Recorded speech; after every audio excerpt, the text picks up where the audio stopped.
이 말하기도 힘들었는데 간증하잖아요. 호흡이 되고 목소리가 나오는 거예요. 그 찬양을 부르잖아요. 찬양이 되는 거예요. 주님의 살아계심을 보여주신 것입니다. 그렇게 힘든 가운데서도 간증하면서 사역을 하고 주님을 더 알고 싶어서 신학교를 가서 전도사가 되고 그랬어요. 그런데 장기 이식을 받아가지고 다시 사역을 시작하는 것, 그걸 보았습니다. 어떤 사역이에요? 찬양 사역. 어떤 사역이에요? 간증 사역. 이전까지는, 아프기 전까지는 주님을 믿지 않고 누굴 믿어요? 나 자신을 믿는 거죠.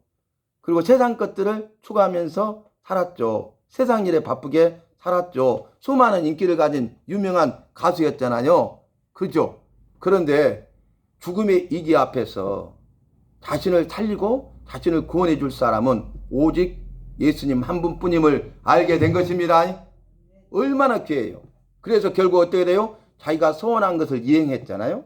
그리고 주의 이름을 경외하는 자가 되었잖아요. 그래서 주님이 주시는 그 기업, 영원한 기업을 받아 누리게 된 것입니다. 구원받고 구원받는 백성의 삶을 살게 된 것입니다. 믿음의 사역자로 쓰임받게 된 것입니다. 그런 고난이 없었다면, 그런 죽음의 위기가 없었다면 어떻게 예수님을 믿고 변화된 삶을 살겠습니까? 어떻게 주의 사역자로서 그 사명을 감당할 수가 있단 말입니까? 여러분, 그래서 고난이 우리에게 유익이 된다는 사실을 잊지 마시길 바랍니다.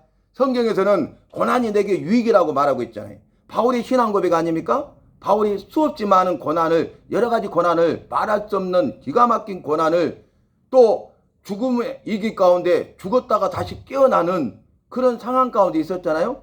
근데 여러분 한번 생각해 보세요. 그 성 사람들이 자기를 쳐서 죽였어요. 가지고 성 밖으로 내던져버렸어요. 근데 깨어났어. 죽은 줄 알았더니 살아났어. 근데 다시 그 성에 가서 복음 전할 수 있겠어요? 놀라운 것이죠. 여러분, 그래서 우리가 소원한 것들을 이행하고 주의 이름을 경외하는 자의 삶을 살면은 우리 주님께서는 반드시 기뻐하시고 능력과 기적을 행하시고 그 모든 문제를 해결해 주시는 살아계신 사랑의 능력의 아버지이심을 굳게 믿으시기 바랍니다. 이번 주에 어제잖아요. 암요양병원에서 예배를 드리는데 그분이 췌장암이잖아요. 그래서 시한부 작년 4월에 받으셨는데 지금도 살아계셔요. 말씀드렸죠. 그래서 지난주에는 나눌 때 안도에 갔는데, 이번 명절에 안도에 갔는데 그 사람을 만났는데 그 사람이 깜짝 놀래더래. 죽은 줄 알았는데 살아있다는 거예요. 안도에 그냥 소문이 딱 나오랬대. 다 죽었다고. 주님이 이렇게 살아계셔요. 근데 어제 무슨 고백을 하냐면 이게 췌장암이 멈춰있는 것만 해도 기적인데, 컨디션 좋은 것만 해도 기적인데요.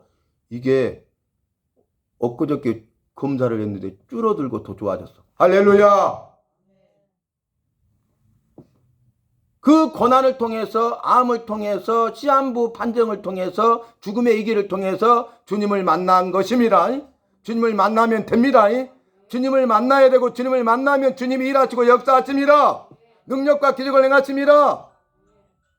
살려주시면, 여러분, 우리는 그런 상황들이 별로 없었죠. 근데 정말 죽음의 절박한 상황이 있는 사람은 살려주시면, 제가 한 번만 이번만 살려주시면, 이게 소원이라니까요. 그런데 소원을 해. 그리고 죽음의 위기 가운데 예배 자리에 와서 예수님을 만나고 주의 이름을 경외하는 자가 되었어. 그리고 그 소원을 이행하고 주의 이름을 경외하는 자로 계속 예배자로 살아가니까 주님께서 기적을 행하신 겁니다. 여러분, 무엇으로 설명할 수 있겠어요? 이 세상에 있는 것으로는 설명할 수 없어요. 병원도, 의사도, 그 누구도 설명할 수 없어요. 왜냐하면은 이 세상에서는 방법이 없었잖아요. 의사도, 병원도, 어떤 약도 그 사람을 고칠 수 없기 때문에 시한부 판정한 것 아닙니까? 작년 4월이라니까요. 1년 6개월이 지났어요. 놀라운 일 행하신 거예요. 그래서 이제 암보험이 있어서 치료를 받았는데 그 기간이 있잖아요. 면책 기간이. 작년 4월까지 시한부 판정을 받았는데 그분이 3월 말에 퇴원하게 됐어. 면책 기간이어서 보험이 안 되니까 안도로 내려가시게 됐어요. 그러니까 얼마나 마음이 아프고 힘들겠어요. 근데 놀라운 것은 거기 가서 병원 치료도 못 받지, 약도 뭐 없지, 뭐 혼자 사시니까 변변찮게 드시지 그러잖아요. 그런데 기도에 응답하셨어요. 제가 날마다 기도를 해줬어. 너무 마음이 아파서 예수님의 마음으로 기도를 해드렸어요. 전화로.